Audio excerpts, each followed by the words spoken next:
Chapter 4. Another In-Between World. Zack, revived from his deep sleep by sirens echoing in his ears, was chained to a jagged stone wall, legs and arms spread apart. This seemed too real to be another dream.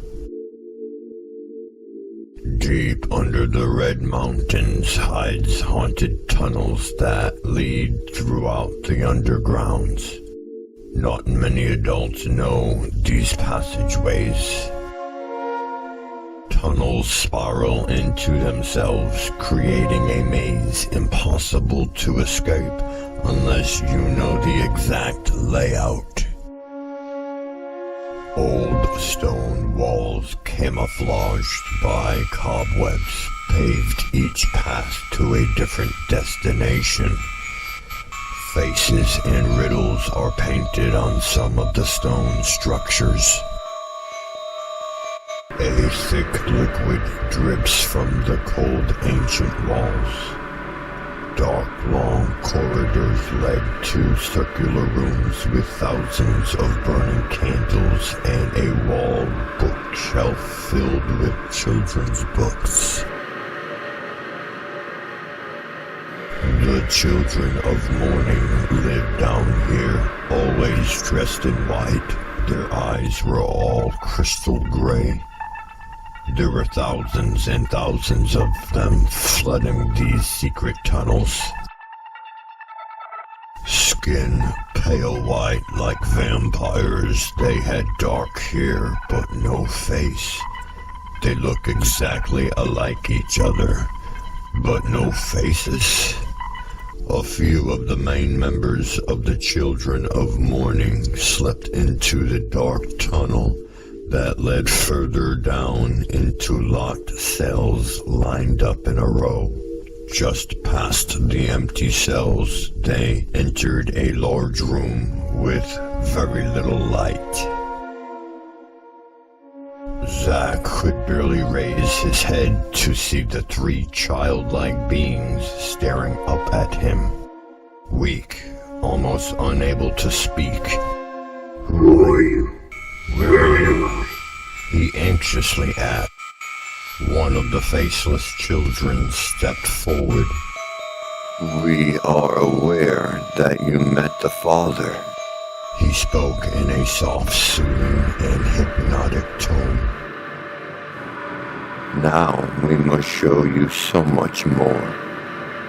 We are counting on you to free the mountain of its curse. Counting on me? Why do you chain me here? What have I done to you? Zack snapped back at them. The little child reached out his hand. Relax, Zack. These chains are for your protection. You now shift between worlds so you can learn the dark truths that have been kept secret for far too long. We are here to help you. Zack was more confused than he could possibly handle. Who do I need protection from? Yourself. Now that you can shift, demons and spirits from another time could attach themselves to you, possessing you. This is a place of peace down here. We are pure. Then who is the Father? He is the man that you saw chopping us up into little pieces. But I saw you die. I saw him dismantle each of you. How can this be? Zack felt a dark presence creeping in, but it did not come from the children. He did believe that they were in desperate need to help him. The child unchained his arms and legs, setting him free. We are the children of morning. You did not see us die. We are right here. What you saw was our former selves. Our former selves were killed and torn apart. Zack could not comprehend or even entertain the thought of this craziness. Just a metalhead from Providence who was in love with his cocaine. How could fate need him to do this heroic gesture? Through the hollow maze, they led him into the main room of the underground world. There were countless children that roamed these passageways. Though none with faces, they all seemed sad. For good reason. What am I supposed to do? Zack still didn't understand the riddle that has become his life. Come, sit here. I'm Fane. The boy pointed to a huge wooden chair in the center of the large open room. The mass of children gathered around him. Zack sat in the main uncomfortable chair, looking around this enormous place that has been concealed from the earth. There is an important man that we have been searching for. He is to come and conquer this mountain before more blood stains its peaks. But something happened. You see, there is a scenario of events that have happened.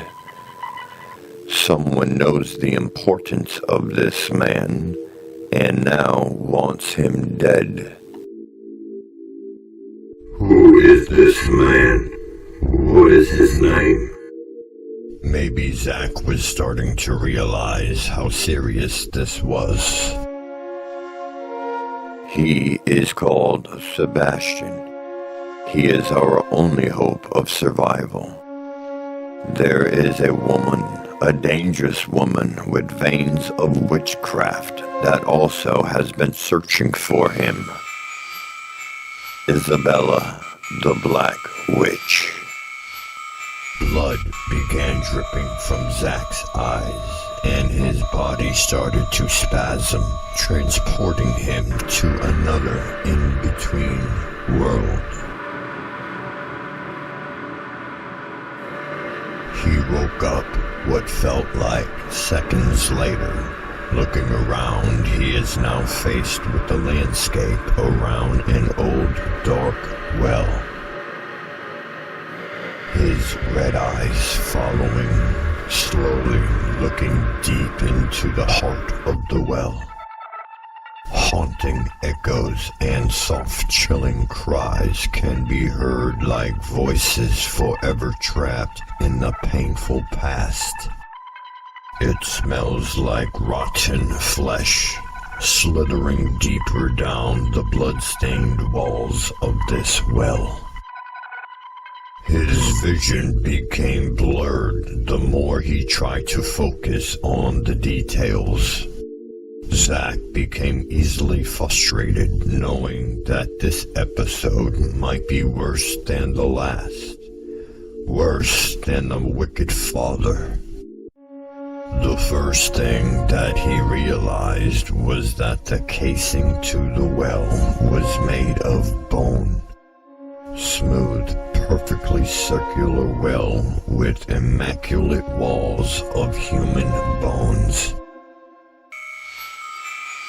Dry blood was stained into each brick of bone.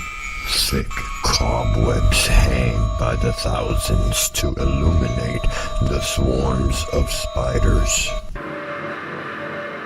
Centipedes and venomous worms also flood these walls of death. Deep, loud growls stormed from the bottom, with thunderous waves of bass vibrating the fragile structure. Zack was getting freaked out by these visions. He was not afraid of anything in this world, but that didn't mean he wanted these insects all over him. He could almost feel the spiders biting him. His weak body began to convulse rapidly. Once again, blood dripping from his eyes, he instantly vanished back to the children of morning. This time, everything was different. The children were all grown. The same kids, still no faces, but they were kids no longer. The tunnels of horror were now clean, new, and light shone into every corner. Drugs and alcohol were everywhere Zack looked. In the center of the maze stood 6 massive beings. Each of them were women 8 feet tall and spread wings of angelic lust. Nude, glowing skin of these perfect forms of sex goddesses in heat. These naked women stand like warriors, always ready to protect and fight. But they are just a vision, just a name brand. They are here to guide us, to heal us, to tempt us. They are here to mate and to multiply. Upon the first glance, Zack fell in love with all 6 of these winged demons of beauty and chaos. But they did not seem to be too happy with him. With cold, evil stares piercing the soul, they approached him with sudden urgency. The woman on his left, long blonde hair, silky skin, and the deepest blue eyes, looked into his beating heart and asked, Do you want to know about your future? I can tell you anything that has yet to come. Zack pondered deeply for a few minutes. Yes, I think I do. Will I ever find Sebastian?